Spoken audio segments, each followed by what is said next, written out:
The affordability problem is one that we can solve like right now. And so the idea that people don't have broadband in their homes because they can't afford it, and we know of all the terrible stuff that's going along with not having broadband in your home right now, that situation is completely unacceptable. Welcome to episode 405 of the Community Broadband Bits podcast from the Institute for Local Self-Reliance. This is Jess Delfiaco, Communications Manager. Today, Christopher talks with Angela Seifer, Executive Director for the National Digital Inclusion Alliance. Christopher and Angela talk about the new work her organization is doing to meet the needs of our public health crisis, including creating a list of resources to help those who can support people who may need assistance with connectivity during the pandemic. They discuss some of the efforts of larger ISPs to bring connectivity to low-income folks, and why such efforts need to include a range of demographics, not just homes with school-aged children. Angela explains why some of those programs are more popular than others in the short term, and she and Christopher discuss possible long-term solutions as well. Now here's Christopher talking with Angela Seifer, Executive Director for the National Digital Inclusion Alliance. Welcome to another episode of the Community Broadband Bits podcast. This is Chris Mitchell from the Institute for Local Self-Reliance in my den in St. Paul, talking to one of my favorite people who's doing a lot of really great work around the nation, Angela Seifer, Executive Director for the National Digital Inclusion Alliance. Welcome back to the show, Angela. Hi, Chris. Thanks for having me again. I'm coming to you from my home office / college-age daughter's bedroom, which we now share. Well, if she's reading in the corner, she's doing it extremely quietly. Excellent. I guess I wanted to start off by just asking you, is this just a lovely, relaxing time for you to be home with the family? The last 2 days, my college-age son has made dinner and brought it up to me because I was still working while they were all eating dinner. So I wouldn't say it's relaxing these last days. And yet, days. a few days ago, you told me you'd resolved to take it a little bit easier after working, 20-hour days or so, I'm assuming? That didn't really work out. It was good intentions, though, right? And we all appreciate good intentions. Well, this is where I think it's a good place to start, because as someone who's been aware of the National Digital Inclusion Alliance, which if people want to check it out, digitalinclusion.org, the list is off the hook. I mean, I feel like you put together a network of the people who are on the front lines of figuring out how to make sure people can conduct their lives in the period of this pandemic. That wasn't the intention of what you put it for, but just give me a sense, like what is NDIA doing now that it didn't have to do 2 months ago? I think the work itself still falls in the same buckets that it did before, which is that we help the digital inclusion practitioners on the ground to talk to each other and learn from each other. We write up some of that, turned into guidebooks. But then also we do the policy work where we're learning from those on the ground. And so that kind of work is the same. The difference now is that the work is much more urgent because people who don't have internet in their homes or a device or the digital skills to use it, it's now life and death. So this is why taking breaks doesn't seem appropriate. I know I need to do it for my personal health, and don't anybody send me nasty emails. but at the same time, the work really is life and death because we need folks to stay in their homes. If they don't have broadband device and digital skills, if they don't have one of those, they are going to leave their homes. I would really encourage anyone to think, if you didn't, would you stay in your home? Would you shelter in place? Not just that, well, you're being told that your children need to go and do this work digitally in some cases. So they're literally receiving conflicting messages. They are. And the stories of those who don't have it, people are really being told to go sit in the parking lot. Hopefully you have a car in order to sit in the parking lot. If you don't have a car to sit in the parking lot, well, is there really an answer to that? And even sitting in a car to do the parking lot, I can't imagine. I have a 9-year-old. All right, honey, get in the car. We're going to go to the parking lot to do your homework. We can barely get her to do it now and sitting in her bedroom.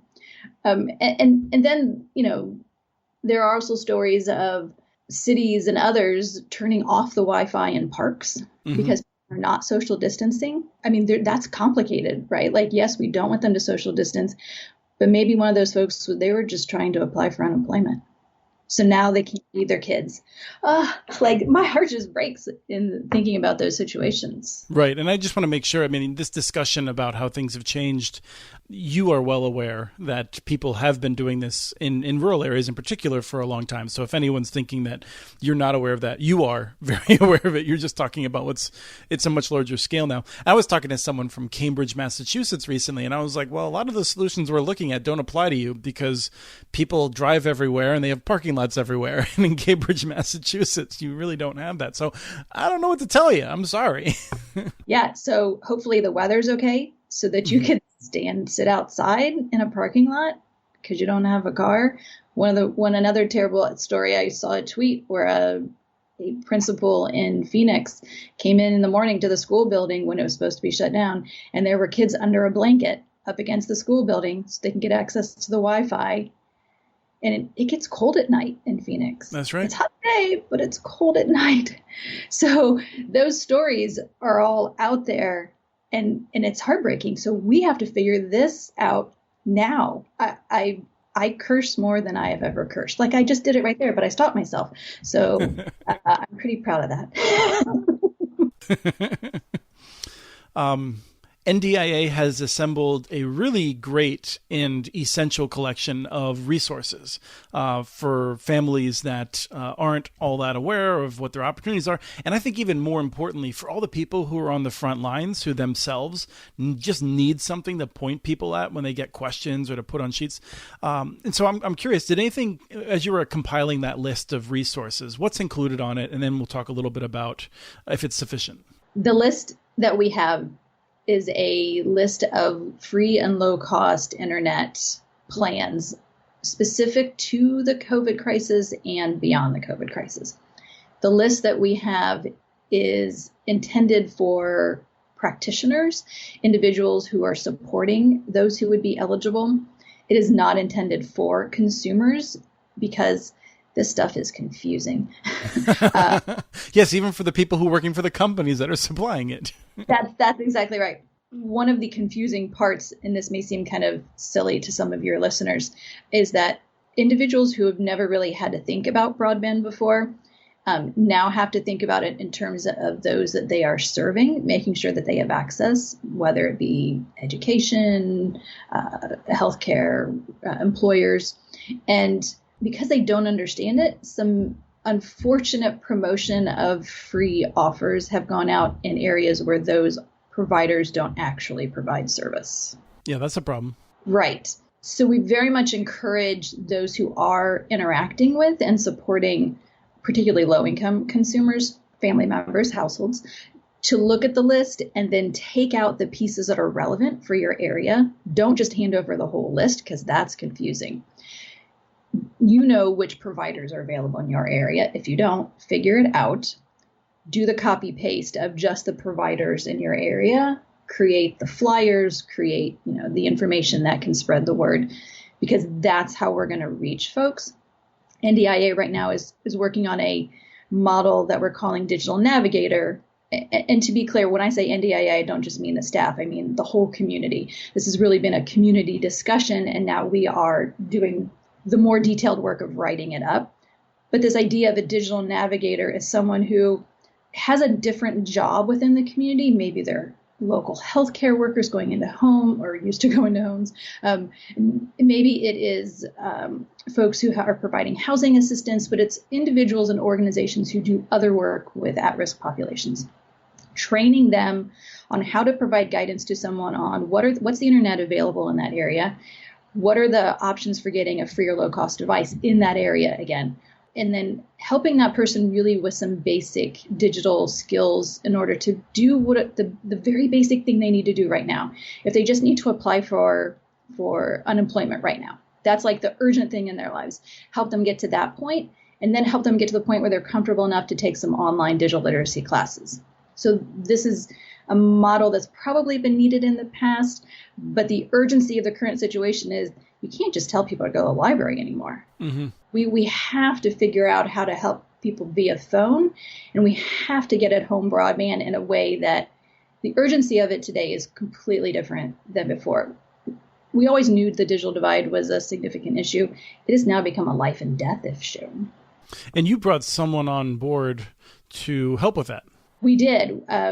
we have a project going with LISC, actually, which we're super excited about. And that has allowed us to bring on Sabrina Roach, who can help pull this together for us. NDIA is a small team, so having a little bit of support during this time is just really incredible. Well, especially from Sabrina, who I think of as being one of the most capable people I've ever had the pleasure of working with.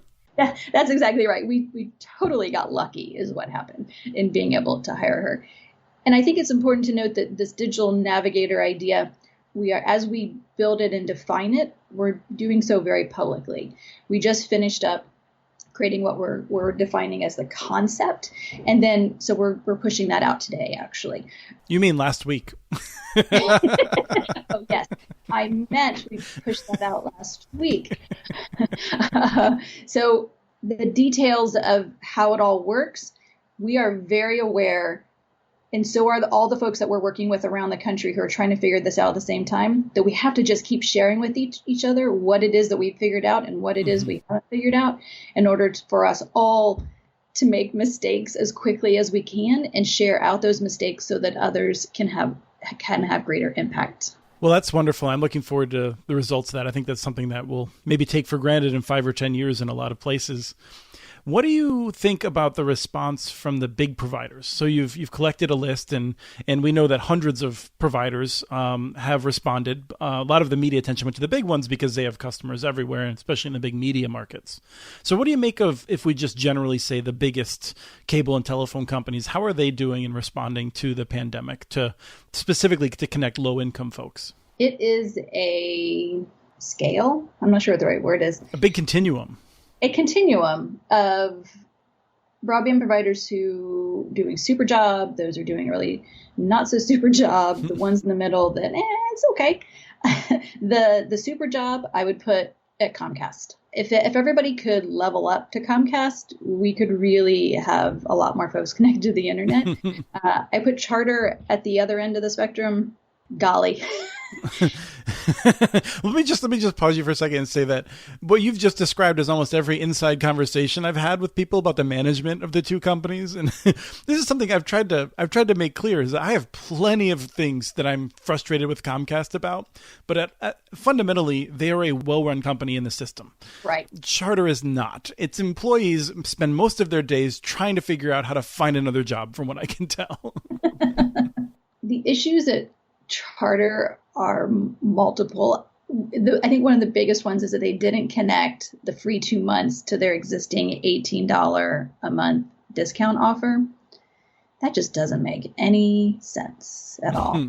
After your free 2 months, either your service stops, depending upon who the person was that you reached at the call center, or you are now being charged full rate. Some people are being told they will be charged full rate, which means that call center person took it as a promotional offer, not a crisis offer. Kind of what makes me scream. But it actually has made you scream. It has, actually. There's a lot of curse words in that one, too. When we were first figuring out the problems with Charter, I really had to make myself tone it down because I was not speaking professionally to the media. And I should be very careful about that. I think one of the issues is that at Comcast, there are people whose job it is, and their only job is Internet Essentials, that low-cost offer, which is now free for 2 months. At Charter, I can't get anybody to tell me who's in charge over there. And I've asked lots of people. I've asked other people to ask people. I've asked FCC commissioners if they can figure it out. Nobody seems to know who's in charge of the free offer and or the $18 a month offer. Mm-hmm. Where does the responsibility lie? Nobody wants to take responsibility. That is not good.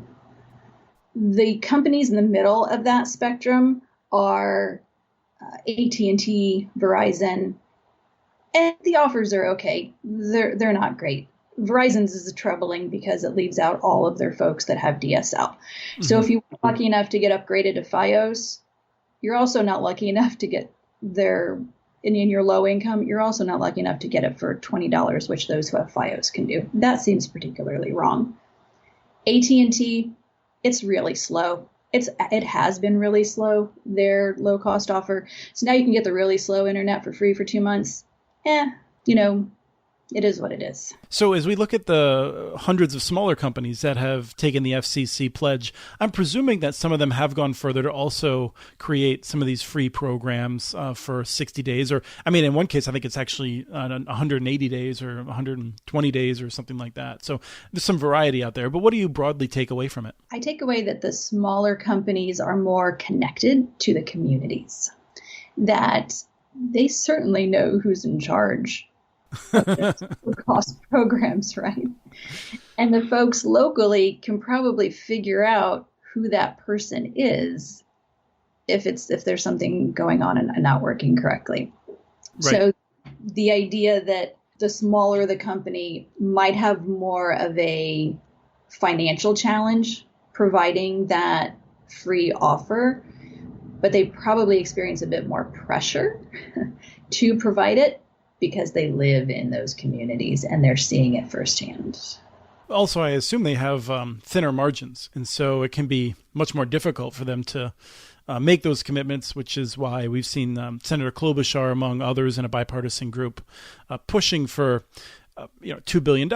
What a few months ago we would have said is a large amount, what now we would say is a small amount, to try to make sure they're able to keep doing that. I was talking to a reporter at the New York Times, and I said, there is concern about the smaller companies not being able to afford to do this and being in danger of their own stability. And he said, are you sure? I don't know. Is that true? I said, well, ILSR thinks it's true and I trust them. His response was, I do too. Well, that's great. We're going to isolate that and replay it over and over again. Something that NDIA has done a great job of is talking about how these programs can't just be for households that have kids. It's not just about school. It's about the family being connected. And just tell me what you're seeing on that front. The most attention around the issue of the digital divide during this crisis has been on school kids and the homework gap. Completely understandable. I think we need to be super careful not to limit any solutions just to that population. In particular, seniors are at greatest risk of dying because they're leaving their homes. Right, elderly seniors, not seniors in high school. Not seniors in high school. That's a very good clarification. Let's call them older adults. Mm-hmm. Older adults are most at risk of dying when they leave their homes. So we cannot just focus any of our solutions on the kids, which they definitely need solutions. We have to look at everyone, all of the folks who are particularly at risk, all of those who are asymptomatic and out there sharing the virus unintentionally. For all the reasons that we all know, everybody needs to shelter in place as much as they can. Mm-hmm. And so that means the solutions have to address everyone. Yeah, it's a good time for a PSA. I hate masks. I really, really hate them. And when I go out in public, to hit the grocery store or take out at a local restaurant or something like that, I put on one of the stupid bandanas that hurts my ears with the rubber bands. So strongly encourage people to do it because I can't remember the last time I got sick. It happens once every 6 or 7 years. I'm one of those very lucky people. It comes from my mom. I don't want to accidentally pick it up and spread it around. And so that's why I wear it. That's exactly right. My husband also has a beard, as you do, Chris, and he actually shaved it off because it was so uncomfortable under the mask. Mm-hmm. Yep. So I want to ask you about what we can do in the short term. What are the kinds of things that you're encouraging to resolve this over the next, let's just say particularly over the summer, but over 2020, things that don't involve architecting new broadband networks? The free and low cost offers from the internet service providers are valuable. Mm-hmm. The one thing that we can be doing right now that's not costing the rest of us money, but is really essential, is to get out information about those. They are not the full answer. They are Band-Aids. And we really need a broadband subsidy, an emergency broadband subsidy to be identified and funded by Congress as soon as possible, get it out through existing mechanisms because we don't have time to stand up a new program, and make sure that everybody can afford broadband. Broadband infrastructure is a problem that takes longer to solve. The affordability problem is one that we can solve like right now. And so the idea that people don't have broadband in their homes because they can't afford it, and we know of all the terrible stuff that's going along with not having broadband in your home right now, that situation is completely unacceptable. And this is primarily an urban and suburban situation in which this is where the advantage of the Comcast and Charters and even AT&Ts, because they have equipment on the home, and for them it's a matter of likely flicking a switch in software to turn it on. This is where, and I mean, one of the things that you're saying about a subsidy, I want to say is important. I didn't want to get lost in the fact that there's tons of people who just don't know about the offers we discussed earlier. So making them aware is really important. But the subsidy is important beyond that, is what you're saying. Yes. And I would also clarify that there are rural areas where infrastructure does exist and people are not subscribing. So it's not just an urban suburban issue to provide a broadband subsidy or to get them to sign up for free and low cost offers. It is wherever there is existing service, we should help folks sign up for that. There's been a lot of excitement and promotion over using hotspot devices, loaning them out. So there's different kinds of hotspots, so we should be careful about that because it often they get thrown together at the same time. It's the English language. It's brutal. It is the English language. Hotspots that are personal devices that would handle, a few other devices in your household versus hotspot area. I'm not even sure the right word. Right, like a Wi-Fi public access point. Yes, right. The hotspot devices that get loaned out by libraries that sometimes individual families will have, those are a valuable resource where the service is available. And if the actual hotspot device can be purchased, which right now there's a supply problem with those, we very much need all the solutions to be on the table. This gets at that issue of very well-meaning people not knowing what all those solutions on the table are. So they focus their efforts at hotspots when they could be focusing their efforts at those free and low-cost offers where that infrastructure is already available. Right. The challenge I feel like with hotspots is that it's a decent solution for schools that just need to finish the term and perhaps the very beginning of the next term. Let's hope not, but it seems likely for at least some schools. But over time, it ends up being super costly, I'm guessing. It is very costly, and the more reasonable the service is in terms of cost, the more spotty it is also. It is mostly a really valuable solution for housing insecure folks and homeless folks where having a wire line doesn't make sense. There is no place to put a wire line, or they move often, so continually installing a new wire line is not going to happen. That's where it's a solution. The issue with getting folks signed up for the free and low cost is that it's a bit more time consuming. It's a lot faster if you could just hand out a hotspot and you press the button and it works. Whereas getting them signed up and making sure it's actually working, the installation and then, is it functioning? It's a longer process, to be fair. Sure. One of the other solutions then also is to have the public Wi-Fi hotspots in parking lots that we're seeing rushed out in a number of places, and memorably a fiber to a school bus, which is not the first, won't be the last in the Ozarks of Arkansas. So that's also a solution that you see a lot of merit in for the short term. Oh yes, there's a lot of creative solutions going on out there. Internet through bookmobiles. Spreading the signal that way, internet through the school buses, parking them in particular low-income neighborhoods, pushing out the signal from the schools so it's stronger and maybe reaches even beyond the parking lot to some homes. All of those are really appreciated. And those, along with the low-cost offers and along with hotspot devices, it's all a series of Band-Aids. So you know what happens when you only use a series of Band-Aids? There's a bunch of gaps. There are people who aren't covered by any of those solutions. So what's the longer-term solution that we should be looking at? The longer-term solution is that broadband subsidy that goes beyond the emergency. what does that look like? We have Lifeline. It's $9.25, I believe. An entire family gets to choose if they would like to have a telephone or internet service. So we have the start of something. I don't want to put that up as purely a straw man, but what does your subsidy do differently? It is a start. And I think we have to take advantage of the fact that we already have the Lifeline structure there. There are certainly aspects of that structure lots of us would want to change, both who lean right and who lean left. There are things that would want any of those individuals would want to have fixed. But it is a structure that already exists, and we should figure out if we want to continue using it. The broadband subsidy right now is this tiny little 3 gig added onto your mobile phone, because that's what most folks use Lifeline for. Those who do use Lifeline as a communication subsidy use it for a mobile phone for the most part. So it would need to be a completely separate benefit. We can't have people choosing.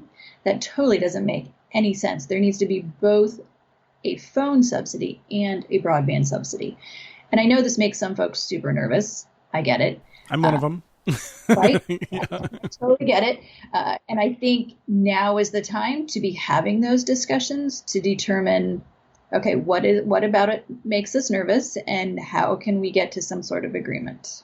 The part that makes me nervous is first of all, it doesn't make me oppose it. I'm supportive of it. I think it's necessary for all the reasons that you've laid out, both here and in other conversations.